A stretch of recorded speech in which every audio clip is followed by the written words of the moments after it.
السلام علیکم ورحمۃ اللہ وبرکاتہ۔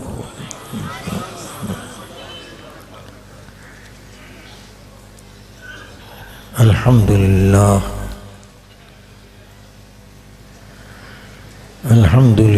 الذی ہدانا بفضلہ العمیم الی الدین القویم، ارسل رسلا ذوی التکریم، ختمهم بالنبی الکریم صلی اللہ علیہ وعلی آلہ واصحابہ ذوی المجد والتعظیم، اما بعد۔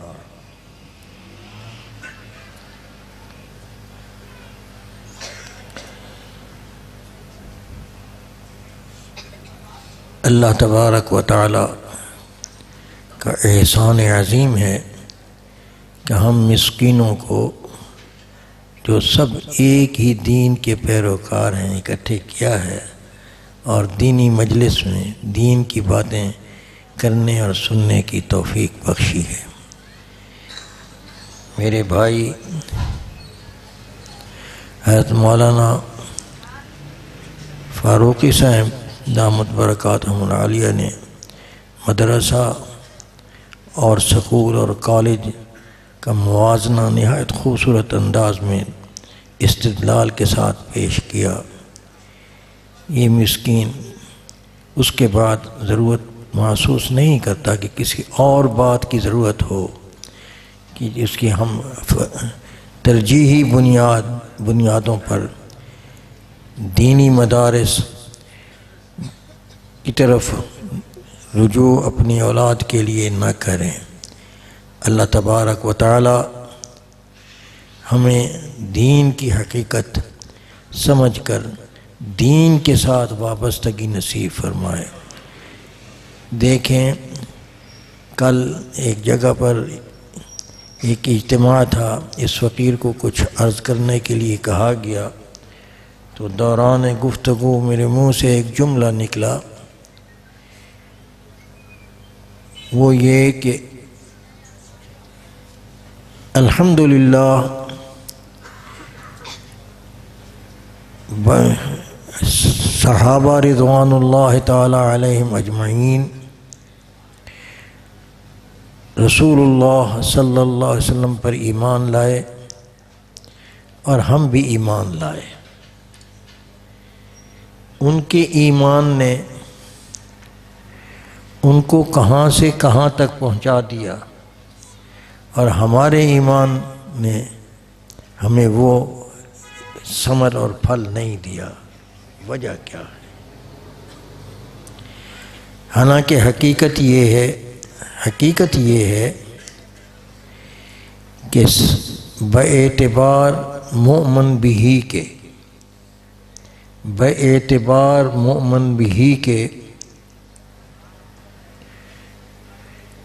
صحابہ کا ایمان اور ہمارا ایمان برابر ہے۔ یہ بات بہت بڑی ہے، اور کل بھی میں نے کہتے ہوئے علماء کا مجمع تھا، میں ڈرا تو میں نے احتیاطاً اپنی اصلاح کے لیے یہ عرض کیا کہ میں علماء بیٹھے ہیں، تشریف فرما ہیں، اگر میں نے غلط کہا ہے یا کوئی گستاخی ہے تو میں معافی مانگ لوں گا، مانگتا بھی ہوں، رجوع بھی کر لوں گا۔ تو وہاں ایک عالم تشریف فرما تھے اور بہت بڑے عالم تھے، انہوں نے یہ ارشاد فرمایا اس فقیر کو کہ مبارک ہو کہ یہ جملہ امام ابو حنیفہ رحمہ اللہ کا ارشاد فرمایا۔ مجھے معلوم نہیں تھا کہ حضرت نے یہ فرمایا ہوا ہے، لیکن یہی میں نے پڑھا تھا اصولی طور پر کہ مومن بھی، یعنی جن جن چیزوں پر صحابہ ایمان لائے ہیں، تمام انبیاء بھی انہی چیزوں پر ایمان لائے ہیں، ہم بھی انہی چیزوں پر ایمان لائے ہیں۔ آمن الرسول بما انزل الیہ من ربہ والمؤمنون کل آمن باللہ وملائکتہ وکتبہ ورسلہ لا نفرق بین احد من رسلہ۔ تو مومن بھی کے اعتبار سے ہم برابر ہیں، لیکن کیفیت کے اعتبار سے زمین و آسمان کا فرق ہے۔ کتنا فرق ہے؟ حضور صلی اللہ علیہ وسلم کا ارشاد گرامی ہے کہ غیر صحابی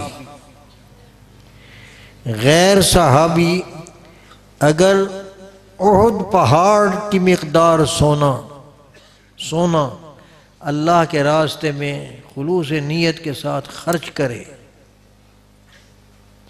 اور میرا صحابی آدھ سیر جو اللہ کے راستے میں خرچ کرے، تو اس کا آدھ سیر جو زیادہ قیمتی ہے اللہ کی نگاہ میں اس کے احد پہاڑ جتنے سونے سے۔ کوئی تقابل ہے؟ ہم وجہ سمجھیں۔ وجہ تو یہ ہے کہ استاد کامل، انہوں نے براہ راست مشکات نبوت سے فیض حاصل کیا اور کرتے رہے مسلسل۔ لیکن ایک بات اس صحبت کی برکت سے ان کو اور نصیب ہوئی، وہ یہ کہ حضور صلی اللہ علیہ وسلم کا ارشاد گرامی ہے، لا یؤمن احدکم حتی یکون ہواہ تبعا لما جئت بہ، کہ آپ ایمان تو ہم لے آئے ہیں، کیا ہمارا ایمان اتنا قوی ہے حضور پر کہ ہم نے اپنی تمام خواہشات کو تابع کر دیا ہو حضور صلی اللہ علیہ وسلم کی ارشاد پر؟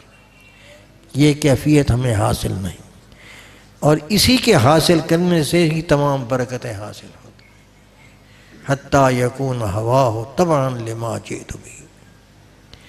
حضور صلی اللہ علیہ وسلم کی تابع ہونا ہے ہم نے۔ اور جو بھائی فرما رہے تھے کہ ایک صاحب نے فرمایا کہ ہمارا غلامی کا رشتہ ہے انگریزی کے ساتھ، بس وہی رشتہ توڑنا ہے، غلامی سوا حضور صلی اللہ علیہ وسلم کے اور کسی کی نہیں، اور وہ بھی اس لیے ذاتی طور پر نہیں، اللہ کی بندگی حاصل کرنے کے لیے۔ اللہ کے رسول نے ہمیں حضور صلی اللہ علیہ وسلم کا متبع بنایا اور ان کی اتباع میں اپنی محبوبیت رکھی، ان کی اتباع میں اپنی محبوبیت رکھی ہے۔ تو ہمارے ایمان وہ پھل نہیں لایا جتنا کہ صحابہ کا ایمان لایا۔ آج ہماری ضرورت یہی ہے کہ ہم جس عقیدے پر ہیں، جو عقیدہ ہم نے اپنایا ہوا ہے، وہ عقیدہ اظہار مانگتا ہے عمل کی شکل میں۔ ہر عقیدہ اظہار مانگتا ہے عمل کی شکل میں۔ اگر وہ عقیدہ ظاہر نہ ہو ہمارے جسم سے، ہمارے اعضاء سے، تو آہستہ آہستہ اس عقیدے کی جو گرفت ہے ہمارے ایمان پر ہمارے دلوں پر، وہ ڈھیلی پڑتی چلی جاتی ہے، یہاں تک کہ انسان تکذیب کے قریب ہو جاتا ہے۔ اللہ تبارک و تعالی سورہ ماعون میں ہمیں تنبیہ اسی انداز میں فرما رہے ہیں کہ ارأیت الذی یکذب بالدین، ارأیت، کیا تو نے دیکھا ہے اس شخص کو جو قیامت کا منکر ہے یا دین کا منکر ہے، تکذیب کر رہا ہے؟ فذلک الذی یدعو الیتیم، یہ وہ ہے کہ جو یتیم کو دفع کرتا ہے، اس کی خیال نہیں کرتا، اس کے ساتھ زیادتی کرتا ہے۔ ولا یحض علی طعام المسکین، اور مسکین کو کھانا کھلانے کی ترغیب نہیں دیتا، نہیں شوق رکھتا۔ یہ اعمال ہیں۔ عقیدے کی کمزوری کا اعلان کر کے فرما رہے ہیں کہ وجہ یہ ہے کہ تمہارے اعمال میں سستی ہے۔ تو اس سے محسوس ہوا کہ خطاب جو ہے یہ گناہگار غافل مسلمانوں کو ہو رہا ہے۔ ولا يحض على طعام المسکین فویل للمصلین الذین هم عن صلاتهم ساہون الذین هم یراؤون ویمنعون الماعون۔ یہ اہل سنت والجماعت کا عقیدہ ہے کہ کسی عمل کی بنا پر آدمی کافر نہیں ہوتا، تکذیب نہیں اٹھتی۔ تو لہٰذا یہاں جو اعمال بیان ہو رہے ہیں اور اللہ اشارات دے رہے ہیں کہ تکذیب، گویا کہ آپ عمل ایسے کر رہے ہیں کہ گویا آپ کو آخرت کی فکر ہی نہیں ہے، آپ مانتے ہی نہیں ہیں۔ اور یہی حال ہمارا ہے اس وقت کہ ہم دنیا کے اندر اتنے منہمک ہو گئے ہیں کہ ہمیں آخرت کی فکر گویا ہے ہی نہیں، اور سب کچھ دنیا کے لیے کر رہے ہیں۔ مولانا نے بہت تفصیلی بیان میں کچھ اشارے اس بات پر بھی کیے کہ جو ذمہ داریاں انہوں نے ہم پر ڈالی، علماء پر، وہ پوری کی گئیں، اور جو انہوں نے خود اپنے لیے رکھی وہ پوری نہ کر سکے۔ میں یہ فقیر عرض یہ کرتا ہے کہ جب کسی عالم کے پاس، اللہ والے کے پاس، دیندار کے پاس یہ دنیا دار آتے بھی ہیں تو ان سے وہ توقع رکھتے ہیں جو کام انہوں نے پڑھا نہیں۔ وہ یہ کہتے ہیں کہ ہمارا علاج بھی یہ کر دیں، جب دے حالانکہ ہم کہتے ہیں بھائی ہم نے کوئی یہ دکان طب کی نہیں کھولی، یہ سر میں درد ہے جی فلاں بیماری ہے، جو فلاں کو نکالو آصف، یہ ہمارا کام نہیں ہے۔ لیکن چونکہ ان کو مطلوب یہی ہے، داڑھی نہیں ہے، نماز نہیں ہے، لیکن اس کے باوجود اس کی فکر نہیں، وہ بیماری کوئی ہے ہی نہیں، سر درد، فلاں تکلیف، آصیب کی فکر، خدشہ، وہ لے کے آ گئے۔ تو بھائیو، ہم نے جتنا دنیا میں رہنا ہے اس کے مطابق کام کریں، اور ہمارا علاج صرف یہی ہے کہ رسول اللہ صلی اللہ علیہ وسلم جو کچھ لے کر آئے ہیں اس کو قبول کر لیں، اسی پر قناعت کریں اور اسی کی ہو رہے ہیں۔ یہی فرق تھا صحابہ میں۔ صحابہ کرام رضی اللہ تبارک و تعالی نے جب ایمان لائے اور حضور کے ساتھ جس بات کا وعدہ کیا اس کو اخیر تک نبھایا۔ ایک صاحب کے بارے میں آتا ہے کہ وہ حضور صلی اللہ علیہ وسلم کی خدمت میں تشریف لائے اور دعا عرض کی کہ حضرت میری خواہش یہ ہے کہ میں قیامت میں آپ کے ساتھ ہوں، جنت میں آپ کے ساتھ رہوں، قریب رہوں۔ تو حضور نے فرمایا اگر یہ کرنا ہے تو پھر میری مدد کر، کچھ نفل زیادہ پڑھا کر، اور میرے سوا کسی اور کے دروازے پر جانا نہیں، مجھے چھوڑ کر نہیں جانا۔ تب میں کیا ہے اس پر یہ آیت آئی وَمَن يُطِعِ اللَّهَ وَالرَّسُولَ فَأُولَٰئِكَ مَعَ الَّذِينَ أَنْعَمَ اللَّهُ عَلَيْهِم مِّنَ النَّبِيِّينَ وَالصِّدِّيقِينَ وَالشُّهَدَاءِ وَالصَّالِحِينَ وَحَسُنَ أُولَٰئِكَ رَفِيقًا ذَلِكَ الْفَضْلُ مِنَ اللَّهِ۔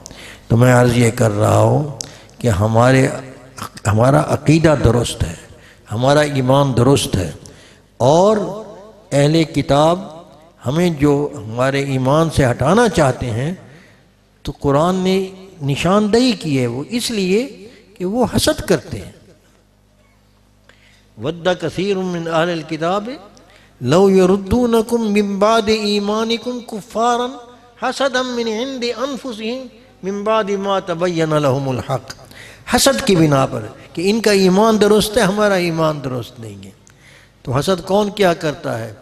جو کم درجے کا ہو یا بڑے درجے کا ہو، کم درجے والا دوسرا اس کا حسد کیا کرتا ہے۔ تو ان کو احساس ہے ہماری اپنی کمزوری کا، اور ہمیں بھی وہ اپنا تابع کرنا چاہتے ہیں۔ لیکن ہمیں اللہ تبارک و تعالی حکم یہ دے رہے ہیں لا تتخذوا اليہود والنصارى اولیاء، اور ہم نہیں سمجھ رہے۔ غلامی کا جوا ہماری گردنوں میں ہے، اس کو اتار پھینکیں، اور وہی جوا حضور صلی اللہ علیہ وسلم کی غلامی کا اپنے گلے میں ڈال لیں تو بس ہمارا کامیاب ہے۔ بس یہی ہے میں عرض کر رہا تھا کہ ختم نبوت کا پرچم لے کے آئے حضور۔ ختم نبوت کا پرچم کیا ہے؟ پرچم کس لیے ہوتا ہے؟ پارٹی والے پرچم بناتے ہیں اس لیے کہ شناخت کے لیے، سکول والے یونیفارم بناتے ہیں کس لیے؟ شناخت کے لیے۔ تو شناخت کے لیے ختم نبوت کی بھی کوئی شناخت ہے؟ رسول اللہ صلی اللہ علیہ وسلم کی سنت کو اپنے جسم جان کا حصہ بنائیں، اور آپ کے جسم سے حضور کی ختم نبوت کا نور چمکے چھلکے۔ وہ کیسے؟ کہ چہرے پر دو چیزیں، ہماری وضاقت اسلامی ہو، یہ ہمارا پرچم ہے۔ کیوں؟ ظاہری اعمال سے انسان پہچانا جاتا ہے کہ یہ کس طبقے سے لگتا ہے۔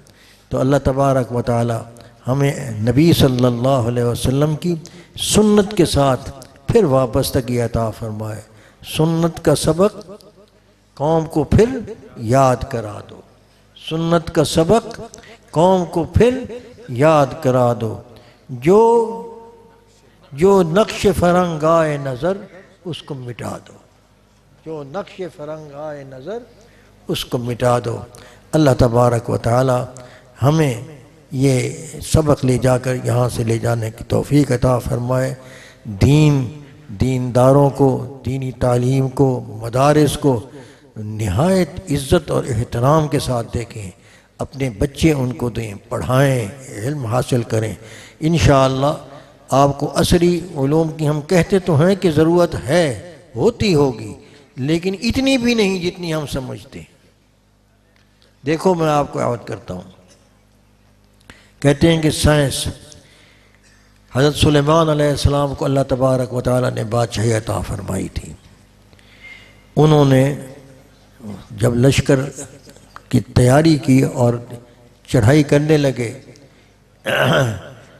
بلقیس پر، تو آپ نے اپنی جو موجود تھے سرداروں کو اکٹھا کیا اور ارشاد فرمایا کہ میں چاہتا ہوں کہ اس کا تخت مجھے یہاں کوئی لا کر دے، قبل اس کے کہ وہ میرے پاس اسلام لانے کے لیے آ جائے۔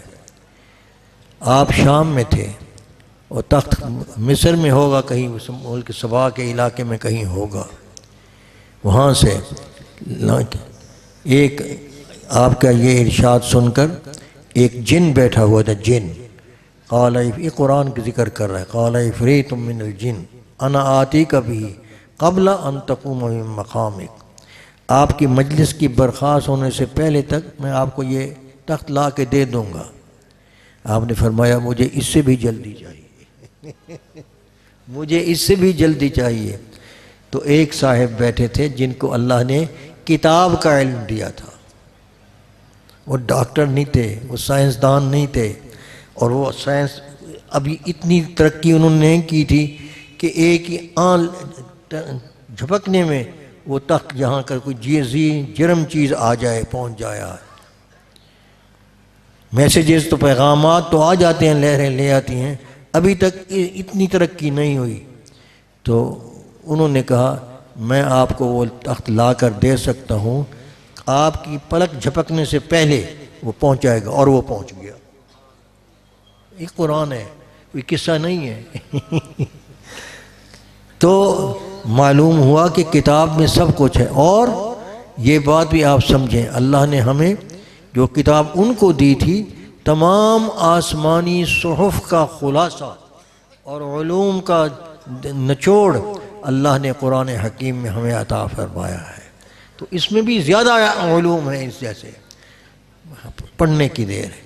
اس لیے حضرت علی کرم اللہ جو فرماتے ہیں کہ یہ نہ کوئی کہے، کوئی مسئلہ کس سے پوچھے کہ بھئی یہ قرآن میں ہے، تو یوں نہ کہے کہ یہ مسئلہ قرآن میں نہیں ہے، اگر اسے نہ تو یہ کہے کہ مجھے قرآن میں نہیں ملا، کیونکہ ہو سکتا ہے کسی اور کو مل جائے اور میری رسائی اس معارف تک نہ پہنچی ہو، اس حقیقت تک نہ پہنچی ہو۔ تو سب کچھ ہے، اللہ کے نبی کی سنت میں بھی سب کچھ ہے، کتاب اللہ میں بھی سب کچھ ہے۔ بس یہی تو دو چیزیں حضور صلی اللہ علیہ وسلم نے دے کر گئے ہیں، ترکت فیکم امرین، کہ میں تم میں دو چیزیں چھوڑ کر گیا ہوں، کتاب اللہ و سنتی، اللہ کی کتاب اور میرا طریقہ، اس کو سجا لو، اس کو دے لو۔ ما تمسکتم بہما، جب تک تم اس سے چمٹے رہو گے لن تضلوا ابدا، کبھی گمراہ نہیں ہوگے۔ اور وہ ثمر جو آنا چاہیے اسلام کی اتباع کا مسلمان کو، وہ اللہ دے گا بوقت ضرورت، بشرطے کہ ہم اسلام کے ساتھ مخلص ہو جائیں۔ اللہ تبارک و تعالی ہمیں سمجھنے کی توفیق عطا فرمائے، اور ہمیں اپنے ایمان کو اپنے اعمال سے صالحہ کے ساتھ سجانے کی توفیق عطا فرمائے، خالصتاً اللہ کی رضا کے لیے۔ سبحان ربک رب العزت۔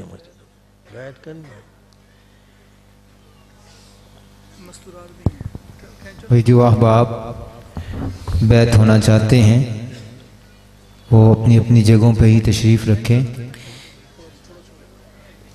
ابھی بیعت کا سلسلہ ہوگا، اس کے بعد انشاءاللہ دستار بندی اور دعا۔ دیکھو بھائی بات سنیں، انہوں نے بیعت کا مجھے ارشاد فرمایا کہ آپ کریں بیعت۔ یہ منڈی کی اصطلاح ہے بیعت، سودا۔ بیعت کس کو کہتے ہیں؟ سودا۔ اس میں کچھ لین دین ہوتا ہے لینا اور دینا ہوتا ہے بیعت میں۔ تو بس یہ سمجھ لیں کہ کیا لینا ہے دینا ہے، اگر وہ سمجھ میں آ جائے اور پھر آپ کرنا چاہیں تو کر لیجئے۔ لینا دینا کیا ہے؟ اللہ، یہ سودا ہے اللہ کے ساتھ، اپنی مرضی دینی ہے اپنے اللہ کو۔ مجھ پر اللہ میری مرضی نہیں چلے گی، تیری مرضی چلے گی، اور تیری مرضی مجھے کیسے پتہ چلے گی؟ تیرے نبی صلی اللہ علیہ وسلم جو کچھ ہمیں کہیں گے میں کروں گا۔ تو اپنی مرضی سے اپنے اللہ کو اپنی مرضی دینی ہے، اور اس کے بدلے میں کیا ہے؟ اللہ کی رضا۔ اس کے بدلے میں کیا ہے؟ اللہ کی رضا، اللہ کی خوشنودی۔ اللہ جس سے دنیا میں خوش ہوتا ہے اس کی کوئی علامت بھی ہے، اس کی علامت بھی ہونی چاہیے۔ وہ یہ ہے کہ اللہ جس سے خوش ہوتا ہے دنیا میں اسے ہدایت دیتا ہے، دنیا میں اسے ہدایت دے دے، اور آخرت میں جنت دے گا۔ اللہ جس سے خوش ہوتا ہے اس کی نشانی یہ ہے کہ دنیا میں ہدایت دے گا، آخرت میں جنت دے گا۔ ہمارا مغالطہ یہ ہوتا ہے کہ ہم بیعت سے کرتے ہیں اور سمجھتے ہیں اب کوئی تکلیف ہی نہیں آنی چاہیے، پیسہ وافر ہو، صحت وافر ہو، کوئی دکھ ہی نہ آئے، دعا قبول ہو، نماز پڑھنے بھی بیٹھیں تو آنسو تھمے ہی نہ، اللہ کو اچھی خواہشات بھی ہیں، لیکن یہ چیزیں مقاصد میں سے نہیں ہیں۔ مقصود صرف ایک ہے کہ اللہ راضی ہو جائے، اور اللہ کے راضی ہونے کی علامت پیسہ طاقت نہیں، یہ اللہ کی نعمتیں ضرور ہیں، لیکن اللہ راضی جس سے ہوتا ہے اس کو اپنی ہدایت دیتا ہے۔ دیکھیں موسیٰ علیہ السلام اور فرعون اور حامان اور قارون، یہ ہم عصر تھے۔ فرعون کے پاس اقتدار تھا، صحت تھی، لیکن موسیٰ علیہ السلام درویش آدمی تھے، کچھ بھی نہیں تھا، لیکن راضی اللہ کس سے تھا؟ موسیٰ علیہ السلام پر، کہ ہدایت ان کی پاس تھی۔ قارون حضرت موسیٰ علیہ السلام کا چچا زاد بھائی تھا، چچا زاد تھا، مال و دولت اس کے پاس تھا۔ موسیٰ علیہ السلام فقیر تھے، ایک چادر تھی اس میں وہ لیٹ بھی جاتے سوتے ہوئے تو اوپر بھی لے لیتے تھے، اور مال کے لیے چارہ وغیرہ بھی اس میں اس کے آگے لے آتے اور ڈالتے تھے۔ یہ حالت یہ تھی درویشی کی۔ لیکن اللہ راضی کس سے تھا؟ قارون سے یا موسیٰ سے؟ موسیٰ سے۔ تو معلوم ہوا پیسے کی زیادتی علامت اللہ کی رضا کی نہیں ہے۔ اللہ کی رضا کی علامت یہ ہے کہ اللہ جس سے راضی ہوتا ہے دنیا میں اسے ہدایت دیتا ہے، اور ہدایت کس سے آتی ہے؟ ہدایت کا ذریعہ دنیا کے اندر پیغمبر ہے۔ نبوت کا منصب اسی لیے ہے کہ اللہ نے جب آدم کو دنیا میں بھیجا تھا، بھیجنے لگے تھے، تو ایک ہی نصیحت فرمائی تھی، ایک سبق دیا تھا، اما یاتینکم منی ہدن، میں تمہیں زمین کی خلافت دے رہا ہوں، اشرف المخلوقات بنا کر بھیج رہا ہوں، لیکن میری طرف سے وقتاً فوقتاً ہدایت آئے گی۔ جو میری ہدایت کی پیروی کرے گا وہ جنت میں پھر دوبارہ آئے گا۔ تو ہدایت کیسے پتہ چلے گی؟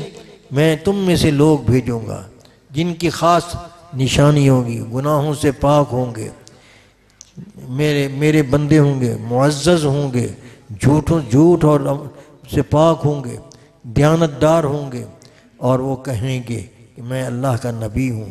اور اللہ کا نبی کی علامت یہ بھی ہوگی کہ جو اس سے پہلے نبی ہوگا اس کی تصدیق کریں گے، جو اس کے بعد آئے گا اس کی بشارت دیں گے۔ تو وہ انبیاء آئے، اب وقت اپنے اپنے اوقات پر تشریف لائے، یہاں تک کہ حضور صلی اللہ علیہ وسلم تشریف لائے۔ سب کے سب اپنے سے پہلوں کے مصدق تھے اور بعد والوں کی پہلوں کی تصدیق کرتے تھے اور بعد والوں کی بشارت دیتے تھے۔ حضور صلی اللہ علیہ وسلم نے ایک خاص بات کی کہ آپ اپنے تمام پہلوں سے، جو پہلے نبی آپ سے آئے تھے ان کے مصدق تھے اور اپنی امت کو بھی یہی سبق دیا، لیکن فرمایا نبوت میرے بعد نہیں آئے گی، میرے بعد قیامت ہے، میں اللہ کا آخری ہوں۔ جو ہدایت اللہ نے دینی تھی انسان کو وہ دے دی، اب وہ کامل ہو گئی ہے، اب قیامت تک کے لیے یہی ہدایت چلے گی اور نبی نہیں آئے گا، یہی کتاب یہی ہدایت باقی رہے گی، اور یہ باقی رہنا ہی یہ دلیل نبوت ہے۔ اور الحمدللہ 1450 سال تک حضور کا علم بھی باقی ہے، حضور کا عمل بھی باقی ہے، اس لیے حضور آخری نبی ہے، اور جو حضور صلی اللہ علیہ وسلم کے واسطے سے انسان کو ہدایت ملی ہے اس پر چلنے کا یہ عہد ہے۔ میں کوشش کروں گا کہ اپنی مرضی کے مطابق اللہ اور کے رسول صلی اللہ علیہ وسلم کے حکموں کی پیروی کروں گا۔ کیا بھئی یہ سودا منظور ہے آپ کو؟ اس کے بدلے میں ملے گی کیا؟ دنیا میں ہدایت اور آخرت میں جنت۔ جس کو منظور ہو وہ پکڑ لے۔ اور دوسری گزارش یہ ہے کہ پیر دوسرے بھی ہوں گے، اور یہ اس بیعت کے اندر یہ بیعت طریقت بھی شامل ہوتی ہے، لیکن بیعت طریقت بھی شامل ہوتی ہے، لیکن بیعت توبہ ہے، ہم اس کو بیعت توبہ کہتے ہیں، اس لیے کہ مقامات قرب الہی میں سب سے پہلا مقام توبہ کا ہے، تو توبہ سے شروع ہوتا ہے تصوف۔ تو توبہ یہ ضروری نہیں کہ مرید ہی کرے، غیر مرید بھی کر سکتا ہے۔ تو اگر آپ میں سے کوئی لوگ جو کسی دوسرے بزرگوں سے وہ بیعت ہیں اور ان شیخ صاحب نسبت ہے اور ان کا رابطہ اپنے شیخ سے ہے، ان کو فائدہ ہو رہا ہے، توبہ کے الفاظ وہ بھی دہرا دیں، لیکن وہ اپنی شیخ کی وہ اس توبہ کو نہ توڑیں، یہ ارادہ نہ کریں، وہ صرف جو ان کو معمولات اپنے بزرگوں سے ملے ہیں وہ کرتے رہیں، اور یہاں سے بھی جو فیض ان کو حاصل ہو، جو فائدہ ہو، یہ انہی کی دعا سمجھیں، انہی کی تربیت کا حصہ سمجھیں۔ تو بس اپنے شیخ کے ساتھ وابستہ رہتے ہوئے توبہ کی مجلس میں، تاکہ توبہ بھی ہو جائے، توبہ کرنا ہو سکتا ہے۔ اور جو حضرات کے بیعت ہونا چاہیں، بیعت طریقت کرنا چاہیں، وہ بھی کر سکتے ہیں، بشرطے کہ ان کا ارادہ خالص ہو اللہ کی رضا کے لیے، اور پھر جو ان کو وظیفہ دیا جائے، جو معمول دیا جائے، اس کے کرتے رہیں، کرتے رہنے سے انشاءاللہ اللہ تعالیٰ برکت عطا فرمائے گا۔ بس اب میں خطبہ پڑھتا ہوں، جو حضرات بیعت ہونا چاہتے ہیں، توبہ کرنا چاہتے ہیں، وہ خطبہ بھی پڑھ لیں، سن لیں، اور اس کے بعد توبہ کے کلمات دہرا دیں۔ مرد حضرات ذرا اونچی آواز میں اور مستورات آہستہ سے، اتنی آواز میں کہ اپنا کہا ہوا خود سن سکے۔ میں خطبہ پڑھتا ہوں۔ الحمدللہ الحمدللہ نحمدہ ونستعینہ ونستغفرہ ونؤمن بہ ونتوکل علیہ ونعوذ باللہ من شرور انفسنا ومن سیئات اعمالنا من یہدہ اللہ فلا مضل لہ ومن یضللہ فلا ہادی لہ واشہد ان لا الہ الا اللہ وحدہ لا شریک لہ واشہد ان سیدنا ومولانا محمدا عبدہ ورسولہ صلی اللہ تعالی علیہ وعلا آلہ واصحابہ اجمعین، اما بعد۔ اب جو کچھ یہ فقیر پڑھ کر خاموش ہو، آپ انہی کلمات کو مرد حضرات ذرا اونچی آواز میں اور میری بیٹیاں بہنیں یہ آہستہ سے اس کو دہرائیں. میں شروع کرتا ہوں. اعوذ باللہ من الشیطان الرجیم. بسم اللہ الرحمن الرحیم. آمنت باللہ وملائکتہ وکتبہ ورسلہ والیوم الآخر والقدر خیرہ وشرہ من اللہ تعالی والبعث بعد الموت. آمنت باللہ کما ہوا بأسمائہ وصفاتہ وقبلت جمیع احکامہ واشہد ان لا الہ الا اللہ وحدہ لا شریک لہ واشہد ان سیدنا ومولانا محمدا عبدہ ورسولہ صلی اللہ تعالی علیہ وعلی آلہ واصحابہ اجمعین. استغفر اللہ تعالی ربی من کل ذنب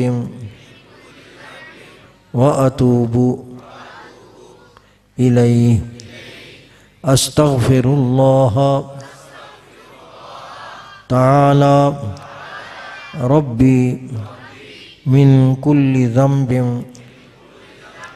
واتوب الیہ. استغفر اللہ تعالی ربی من کل ذنب واتوب الیہ. یا اللہ، میں نے تیرے دربار میں تمام گناہوں سے، تمام خطاؤں سے سچی توبہ کی.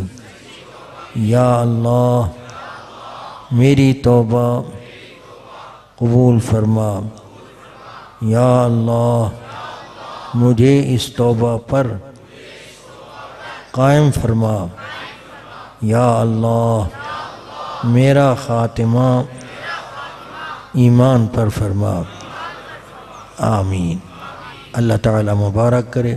اس مسکین نے آپ کو جناب نبی کریم صلی اللہ علیہ وسلم کے طریقے پر میں نے توبہ کی، اور نقش بندیہ مجددیہ جناب سیدنا صدیق اکبر رضی اللہ تعالی عنہ کے سلسلہ بیعت کے اندر میں نے آپ کو اس طریقے پر بیعت کی ہے، توبہ کرائی ہے.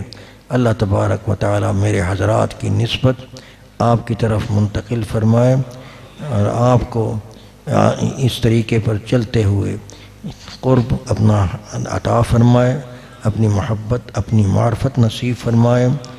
اور اللہ تبارک و تعالی اس کی برکت سے، اس تعلق کی برکت سے یہ نعمت عطا فرمائے کہ ہماری طبیعت کا تقاضا شریعت کی اتباع بن جائے. طبیعت کا تقاضا شریعت کی اتباع بن جائے.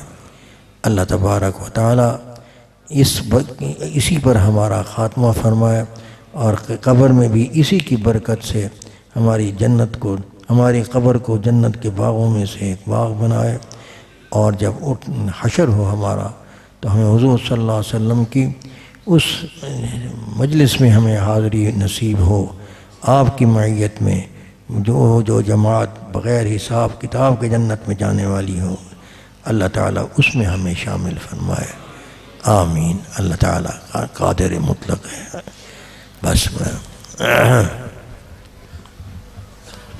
تو جن حضرات نے توبہ کی ہے اللہ سب کو قبول فرمائے، اور جنہوں نے توبہ سلوک بھی کی ہے، طریقت کی، تو ان کی خدمت میں گزارش یہ ہے کہ دعا کے بعد آپ اپنا نام، پتہ اور ٹیلی فون نمبر لکھ کر مولانا عابد علی صاحب کی خدمت میں، مولانا عابد صاحب آپ لیں گے وہ لے لیں، اور شجرہ ہے تو شجرہ لے لیجئے، اللہ آپ کو خیر و برکت دے۔ بس اب 2-4 منٹ کے لیے ہمارا ایک مراقبہ اللہ کا ذکر بھی کر لیں، تاکہ یہ مجلس ذکر بھی ہو جائے۔ صرف 5 منٹ کے لیے گردن جھکا لیں، اللہ کی طرف متوجہ ہو جائیں، اور اپنے قلب میں غوطہ لگائیں، اپنے دل میں، اپنے باطن میں، اور یہ زبان بند رکھیں، زبان تالو سے لگی رہے، خیال سے، اپنے خیال سے یہ خیال کریں کہ اللہ تبارک و تعالی عرش اعظم سے ایک نور حضور صلی اللہ علیہ وسلم کے سینہ اطہر میں ڈالا ہے، نور معرفت، وہ امت کے خواص کے اندر چلا ہے، اور مشائخ سے ہوتے ہوئے وہ آپ کے قلب میں اس مقام سے داخل ہوا ہے، یعنی جہاں قلب کا بائیں پستان سے 2 انگل پہلو کی جانب دل ہے، وہاں سے داخل ہوتا ہے، اور اس کے داخل ہونے سے اللہ تبارک و تعالی دل کی کیفیت بدلتا ہے، دل کو زنگ سے پاک کرتا ہے، اور اس کو ایک زبان عطا کرتا ہے، تو دل اللہ کی محبت سے بھر کر شکر کے جذبے کے اندر پکارتا ہے اور کہتا ہے اللہ اللہ اللہ۔ بس دل کی اس آواز کو، حرکت کو اپنے خیال میں، یہ خیالی ذکر ہے، اس خیال میں سننے کی کوشش کریں، صرف 5 منٹ تک بس۔ اللہ اللہ اللہ اللہ، الحمدللہ الحمدللہ رب العالمین۔ اچھا میں مختصر دعا کر لیتا ہوں، پھر دستار بندی کرا دیں۔ الحمدللہ یا اللہ، اللہم یا رب بجاہ نبیک المصطفیٰ ورسولک المرتضی طاہر قلوبنا، اللہم طاہر قلوبنا من کل وصف یباعدنا عن مشاہدتک و محبتک، اللہم امیتنا علی السنة والجماعہ والشوق الى لقائک یا ذا الجلال والاکرام، وصلی اللہ علی خیر خلقہ محمد یا رب۔ تمام احباب سے درخواست ہے جن بچوں کے